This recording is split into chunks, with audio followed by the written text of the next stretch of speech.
What's up, pandas? This is part 2 on how to get the best lighting for your YouTube videos. Now, if you're on a budget, you can purchase these. I got the links down in the description below. Keep that in mind.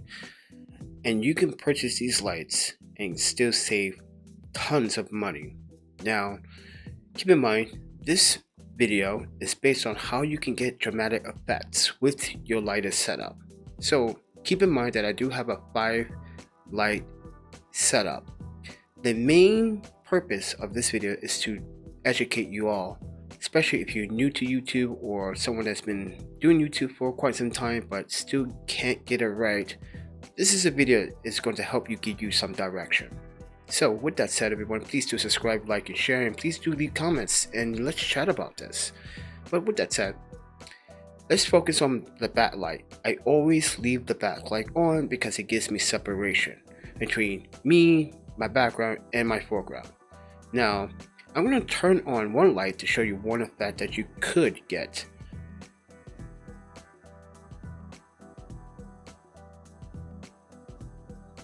Now, this is one effect you could use if you like something or like this sort of thing, but keep in mind that, like, take this video with a grain of salt.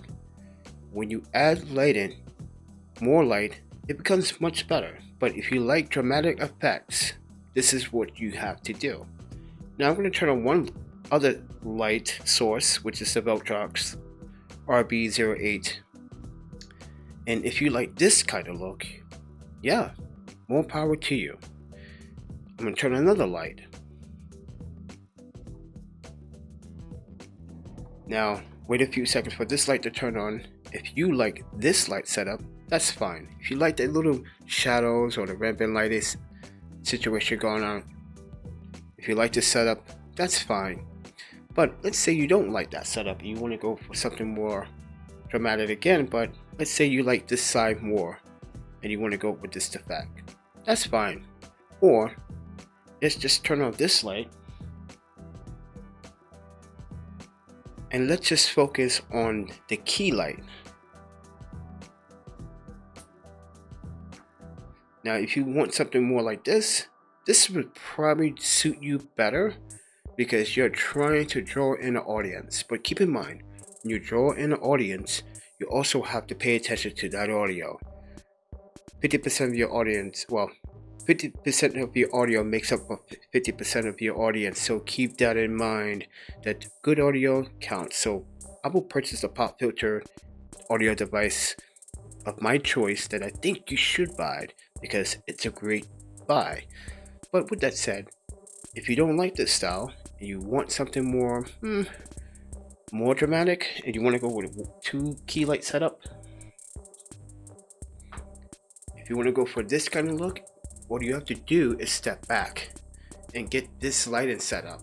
And most people do like this setup, but it's mysterious, but it has a lot of direction because it's like a drama scene with a light. It's like you're being investigated or interrogated. But I do like this kind of lighter setup because I do like the panda eyes that focuses on my face. So, but with that said, everyone, hopefully this gives you some direction. I'm the Panda Photographer. I'm a travel photographer and I travel light.